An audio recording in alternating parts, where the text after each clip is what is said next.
বিশেষ অনুরোধ, আমাদের চ্যানেল ব্ল্যাক ইনভেনশন মুভিজকে সাবস্ক্রাইব করুন, কারণ আপনাদের সহযোগিতা এবং ভালোবাসা আমাদের জন্য একান্তই কাম্য। আসলে আজ থেকে প্রায় 5 বছর আগে প্রবীণ নামের এক ছেলে আমার বাড়িতে ভাড়া থাকতে আসে। ছেলেটার মা বাবা তাকে কাজের জন্য কলকাতায় পাঠায়। ছেলেটা আগে নদিয়াতে থাকতো। ছেলেটা আমার বাড়িতে প্রায় 1 বছরের ওপর ভাড়া থাকতো। একদিন আমি আমার বন্ধুর মেয়ের বিয়েতে গেছিলাম। বাড়িতে প্রবীর একলাই ছিল।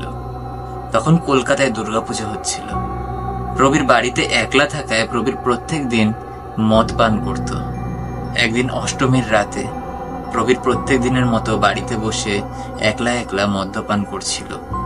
ঠিক মাঝরাতে আমার বাড়িতে 2 থেকে 3 জন চোর চুরি করতে আসে। সেই চোর প্রবীরের ঘরে চুরি করতে ঢুকেছিল। প্রবীর নেশাগ্রস্ত অবস্থায় তাদের সাথে হাতাহাতি করতে শুরু করেছিল। তখনই প্রবীরের মাথায় এক চোর লোহার রড দিয়ে আঘাত করে। প্রবীর সেইখানে পড়ে যায়। তারপর সেই 2 জন চোরের মধ্যে একজন চোর প্রবীরকে চেপে ধরে এবং আরেক চোর ব্যাগ থেকে ছুরি বের করে প্রবীরের বুকে 8 থেকে 9 বার কোপ বসায় এবং প্রবীর সেইখানে মারা যায়।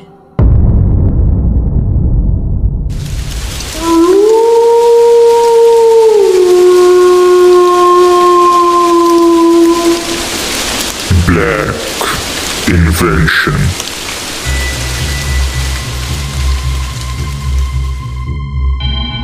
সকলকে স্বাগতম জানাই black invention movies horror audio স্টোরিতে। আজকের গল্প টিএম অরিজিনালস প্রেজেন্স স্বপ্ন সিন্ধু।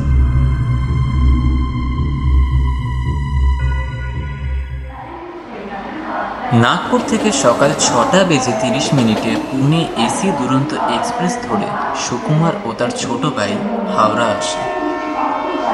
হাওড়া থেকে বেরিয়ে সুকুমার ও তার ভাই অভি ট্যাক্সি ধরে। তারা ট্যাক্সিতে বসে বাড়ির ভাড়াটিয়াকে কল করে এবং সুকুমার ভাড়াটিয়াকে বলে, হ্যালো দেবশ্রী বাবু, আমি সুকুমার বলছিলাম। হ্যাঁ সুকুমার, বলো। বলছি দেবশ্রী বাবু, আমরা হাওড়া থেকে ট্যাক্সি ধরে নিয়েছি, এবার কোথায় নামবো বলুন? তোমরা ট্যাক্সিতে উঠে পড়েছো? ঠিক আছে, তোমরা ট্যাক্সি ড্রাইভারকে বলো শ্যামবাজার জগৎ মুখার্জি পার্কের সামনে নামাতে। ঠিক আছে, আমি আপনাকে নেমে কল করছি। ঠিক আছে, সাবধানে এসো। তারপর সুকুমার ও অভি ট্যাক্সি করে দেবাশিস বাবুর বলা অ্যাড্রেসে গিয়ে ট্যাক্সি থামায়। তারপর সুকুমার ও অভি গাড়ি থেকে নেমে হাতের মধ্যে নিজেদের লাগেজ নিয়ে রাস্তার পাশে দাঁড়িয়ে দেবাশিস বাবুকে কল করে। দেবাশিস বাবু ফোনের মধ্যে বলা রাস্তায় সুকুমার ও অভি হাঁটতে শুরু করে। হাঁটতে হাঁটতে দেবাশিস বাবুর বাড়ির সামনে গিয়ে পৌঁছায় সুকুমার এবং অভি। তখন অভি সুকুমারকে বলে, দাদা ভাই, বাড়িটাকে দেখে মনে হচ্ছে বাড়িটা ব্রিটিশ আমলের বাড়ি। 2 তলা জানলাগুলো দেখ, পুরো কাঠের। বাড়িটা কিন্তু অনেক পুরনো মনে হচ্ছে। হ্যাঁ, বাড়িটা আমারও খুব ভালো লেগেছে। বেলটা বাজিয়ে দেবশ্রী বাবুকে ডাকি। তারপর তারা বেল বাজিয়ে দেবাশিস বাবুকে ডাকে। তারপর সুকুমার দেখে দেবাশিস বাবু সাদা ধুতি পরা, গায়ে পাঞ্জাবি পরা, হাতে লাঠি নিয়ে দরজার দিকে এগিয়ে এসছে। কোলাপসেবল গেটটা খুলে সুকুমার ও অভিককে ভেতরে ঢুকতে বলে। ভেতরে ঢুকে দেবাশিস বাবু প্রথমেই তাদেরকে নিয়ে যায় 2 তলায়, আর তাদের ঘরের মধ্যে চেয়ারে বসতে বলে। তারপর সুকুমার ও অভিককে দেবাশিস বাবু বলেন, আপনাদের আসতে কোনো অসুবিধা হয়নি তো? না, আমাদের কোনো অসুবিধা হয়নি। তখন দেবাশিস বাবু রামুকে ডাকে, রামু, এই রামু, কোথায় রে তুই? হ্যাঁ কাকা বাবু, বলেন। যা, এক কাজ কর, ওনাদের জন্য একটু শরবত বানিয়ে নিয়ে আয়। ঠিক আছে কাকা বাবু। আচ্ছা শোনো, তোমরা দুজন কিন্তু এই ঘরটাতেই থাকবে। ওইদিকে বাথরুম আর ডান দিকে রান্নাঘর। তোমাদের 2 জন ছাড়া আর কেউ থাকবে না তো? না, আমি আর আমার ভাই থাকবো। তোমরা হঠাৎ নাগপুর থেকে কলকাতায় কেন আসলে? আসলে আমি যে প্রাইভেট কোম্পানিতে চাকরি করি সেইখান থেকে আমায় ট্রান্সফার করেছে শিয়ালদা ময়দানে, তাই আমি আমার ভাইকে নিয়ে এখানে চলে এসেছি। আচ্ছা, বুঝলাম বুঝলাম। তো তোমার মা বাবা কি নাগপুরেই থাকে? আসলে আমার মা বাবা কেউ এই পৃথিবীতে নেই, তারা মারা গেছে। তাই ভাই আমার সাথেই থাকে, যেখানে যাই সেখানে ওকে আমার সাথে নিয়ে যাই। আচ্ছা, ঠিক আছে। তোমরা তাহলে বিশ্রাম নাও, কোনো দরকার পড়লে আমায় ডেকো। তারপর দেবাশিসবাবু নিজের ঘরে চলে যায়। সময়ের সাথে সাথে সবকিছুই ভালোই চলছিল, কিন্তু একদিন সুকুমারের অফিসে কাজের চাপ পড়ায় সুকুমারকে বাড়ি থেকে 1 সপ্তাহের জন্য অফিসেই থাকতে হবে।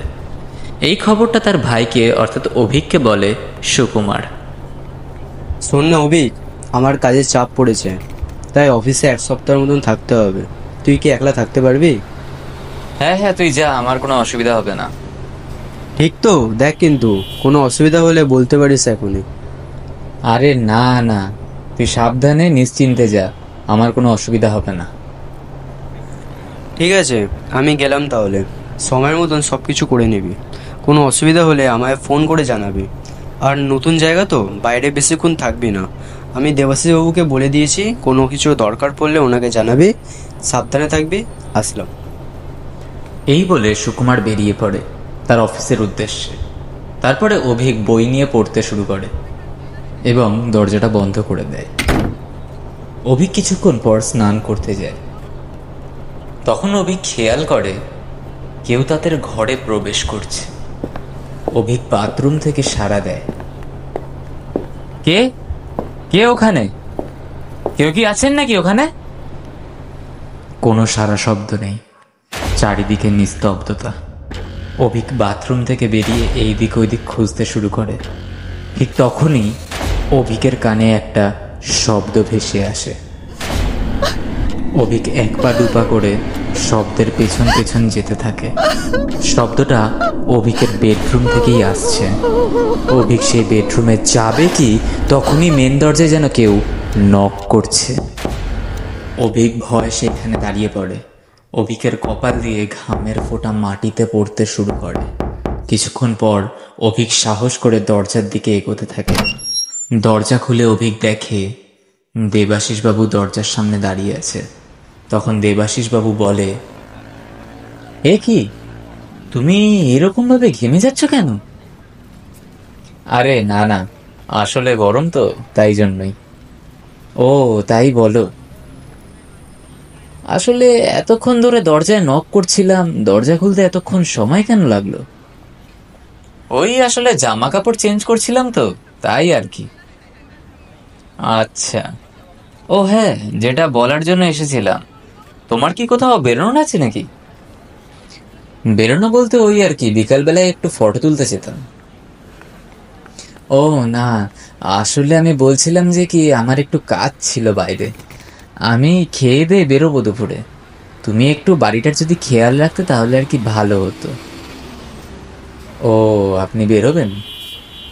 আচ্ছা ঠিক আছে তাহলে, ঠিক আছে, আপনি সাবধানে যান, আমি খেয়াল রাখবো বাড়ির। ঠিক আছে, আমি তাহলে গেলাম। হ্যাঁ, তুমি দরজাটা বরঞ্চ খুলেই রেখো।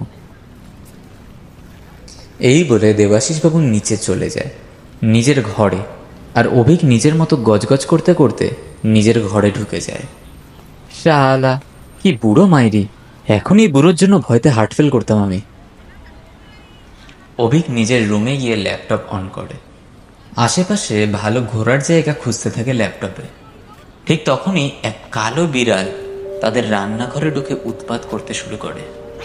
রান্নাঘরের সব বাসনপত্র এইদিক ওইদিকে ফেলতে শুরু করে। অভিক ল্যাপটপের থেকে সরে দৌড়ে গিয়ে রান্নাঘরে ঢোকে। রান্নাঘরে ঢুকে দেখে বিড়ালটা ইঁদুর ধরার জন্য রান্নাঘরে ঢুকেছে। অভিক সেই বিড়ালটাকে তাড়াতে থাকে। যা এখান থেকে, যা। ঠিক তখনই বিড়ালটা পালানোর জন্য রান্নাঘরের জানলা দিয়ে লাফ মারে। লাফ মেরে রাস্তায় পড়াতে একটা 4 চাকা গাড়ি বিড়ালটার ওপর দিয়ে চলে যায়। গাড়ির এই শব্দ শুনে অভিক জানলা দিয়ে নিচের দিকে তাকায় এবং দেখে সারা রাস্তায় বিড়ালটার রক্ত ভেসে আছে, আর একটা গাড়ি ল্যাম্পপোস্টে গিয়ে ধাক্কা খেয়েছে। অভিক এই দৃশ্য দেখে ভয় পেতে শুরু করে।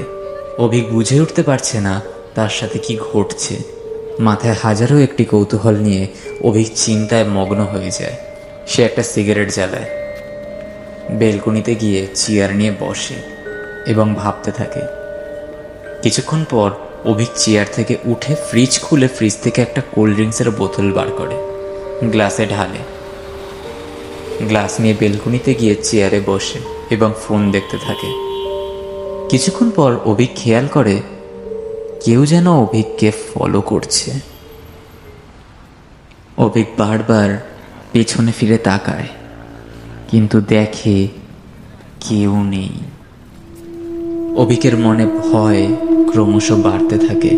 কি করবে, কি হয়েছে, কেন হচ্ছে, এইসব প্রশ্ন অভিকের মাথার মধ্যে ঘুরতে থাকে। সবকিছুর পর সময়ের সাথে সাথে বিকেল নেমে আসে। বিকেলবেলায় অভিক জামা কাপড় পরে বাইরে ঘুরতে বেরিয়ে যায়। বাইরের থেকে ঘুরে রাত 8টার সময় অভিক বাড়িতে ঢোকে। অভিক বাইরের থেকে 2টো বিয়ারের বোতল সাথে করে নিয়ে আসে। অভিক তাড়াতাড়ি করে রাতের খাবার সেরে বিয়ারের বোতল নিয়ে বেলকনিতে বসে। বাইরে তখন ঝড়ো হাওয়া বয়ে চলেছে। রাতের আকাশ কালো মেঘে ঢেকে গিয়েছে। বাইরে ঝড় উঠেছে, আকাশে বিদ্যুতের উৎপাত। এত সুন্দর পরিবেশের মুহূর্ত উপভোগ করতে করতে অভিক বিয়ারের বোতলের ছিপি খুলে বিয়ার খেতে থাকে। তার কানে হেডফোন গুঁজে পরিবেশের আনন্দময় মধ্যে ডুবে যায়। সব কিছু ঠিকই চলছিল, কিন্তু অভিক জানতো না তার সাথে এই রাতে কি কি ঘটতে চলেছে। সময় রাত 11টা। অভিক তখন 2টো বিয়ারের বোতল শেষ করে জয়েন্ট জ্বালিয়ে ফুঁকতে শুরু করে। ঠিক তখনই বাইরে মুষলধারায় বৃষ্টি নেমে এসেছে। অভিকের কানে একটা দীর্ঘ নিঃশ্বাস ফেলার শব্দ ভেসে আসছে। অভিক খেয়াল করে তার বাথরুম থেকে শব্দটা আসছে। অভিক ভয়ে থতমত হয়ে যায়। কি করবে কিছুই বুঝে উঠতে পারছে না। বাড়িতে অভিক সেই মুহূর্তে একলা। একলা থাকার দরুন অভিক ভয় ক্রমশ বৃদ্ধি পেতে থাকে। অভিক চেয়ার থেকে উঠে সেই শব্দের দিকে আস্তে আস্তে যেতে থাকে। ঠিক তখনই সারা ঘরের বিদ্যুৎ চলে যায়। অভিক আরো ভয় পেয়ে যায়। অভিক বাথরুমের দরজা খুলতে যাবে কি, শব্দটা আসা বন্ধ হয়ে যায়। তখন হঠাৎ করে অভিকের চোখ যায় দরজার দিকে। দরজার ওই পার থেকে কেউ যেন দরজায় নক করছে, আর দীর্ঘ নিঃশ্বাসের শব্দ আসছে। সারা ঘরে কালো অন্ধকারে ভরা। অভিক সাহস করে দরজার দিকে এগোতে থাকে। ঠিক দরজা খুলে যায় তখনই। দরজায় ওই পারে কালো অন্ধকারের মধ্যে একটা ভয়ানক মুখ অভিকের সামনে চলে আসে। অভিক ভয়ে মাটিতে পড়ে যায়। কি ভয়ানক দৃশ্য! সারা মুখে রক্ত বয়ে যাচ্ছে, চোখে মুখে দেখে মনে হচ্ছে কেউ যেন তাকে পিটিয়ে মেরেছে। অভিক এই মুখের দৃশ্য দেখে চিৎকার করে বেলকনির দিকে ছুটে যায়। ওই কালো অবয়ব অভিকের দিকে আসতে থাকে। অভিক ভয় পেছনের দিকে যেতে থাকে। আস্তে আস্তে যেতে যেতে আচমকাই অভিক বেলকনি থেকে নিচে পড়ে যায়।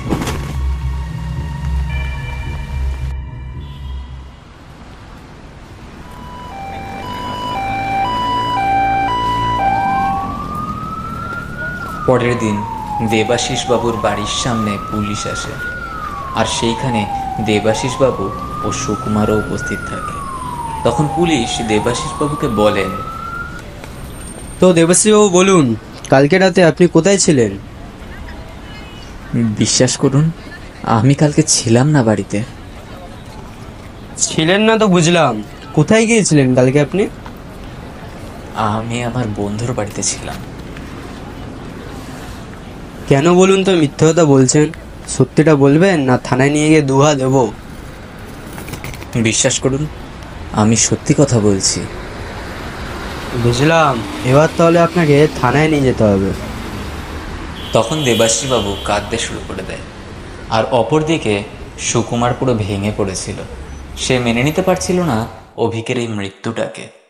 তারপর দেবাশিস বাবুকে থানায় নিয়ে যায়। থানায় গিয়ে দেবাশিস বাবু সবকিছু খুলে বলতে থাকে পুলিশকে। আসলে আজ থেকে প্রায় 5 বছর আগে প্রবীণ নামের এক ছেলে আমার বাড়িতে ভাড়া থাকতে আসে। ছেলেটার মা বাবা তাকে কাজের জন্য কলকাতায় পাঠায়। ছেলেটা আগে নদিয়াতে থাকতো। ছেলেটা আমার বাড়িতে প্রায় 1 বছরের ওপর ভাড়া থাকতো। একদিন আমি আমার বন্ধুর মেয়ের বিয়েতে গেছিলাম। বাড়িতে প্রবীর একলাই ছিল। তখন কলকাতায় দুর্গাপুজো হচ্ছিল। প্রবীর বাড়িতে একলা থাকায় প্রবীর প্রত্যেক দিন মদ পান করত। একদিন অষ্টমীর রাতে প্রবীর প্রত্যেক দিনের মতো বাড়িতে বসে একলা একলা মদ্যপান করছিল। ঠিক মাঝরাতে আমার বাড়িতে 2 থেকে 3 জন চোর চুরি করতে আসে। সেই চোর প্রবীরের ঘরে চুরি করতে ঢুকেছিল। প্রবীর নেশাগ্রস্ত অবস্থায় তাদের সাথে হাতাহাতি করতে শুরু করেছিল। তখনই প্রবীরের মাথায় এক চোর লোহার রড দিয়ে আঘাত করে। প্রবীর সেইখানে পড়ে যায়। তারপর সেই 2 জন চোরের মধ্যে একজন চোর প্রবীরকে চেপে ধরে এবং আরেক চোর ব্যাগ থেকে ছুরি বের করে প্রবীরের বুকে 8 থেকে 9 বার কোপ বসায় এবং প্রবীর সেইখানে মারা যায়। তারপর থেকেই আমার বাড়িতে অলৌকিক ঘটনা ঘটতে শুরু হয়। বাড়িতে রাতের বেলায় প্রবীরের আত্মার উৎপাত শুরু হয়। আমার পক্ষে বাড়িতে একলা রাতে থাকা মুশকিল হয়ে গিয়েছিল। তাই আমি প্রত্যেক দিন রাতে উৎপাত সহ্য করতে না পেরে একটা ফ্ল্যাট কিনলাম আর সেইখানে থাকতে শুরু করে দিলাম।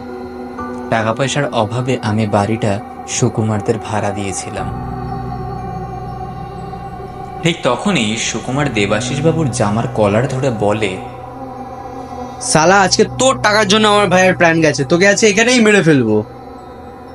আচ্ছা আচ্ছা আচ্ছা, শান্তন, আমরা আছি তো, আমরা বুঝে নিচ্ছি।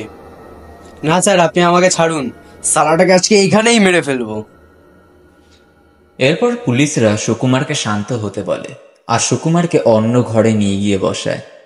পুলিশরা দেবাশিস বাবুকে ধরে জেলে ঢোকায় আর পুলিশ সুকুমারকে বলেন, দেখুন, আপনি শান্ত হন আর সাবধানে বাড়ি যান, আমরা বাকিটা বুঝে নিচ্ছি।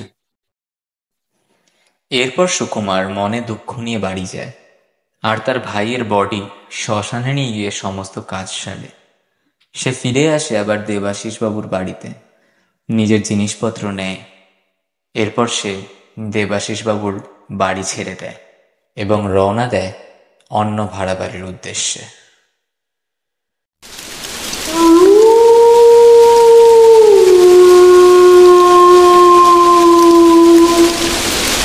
Black Invention.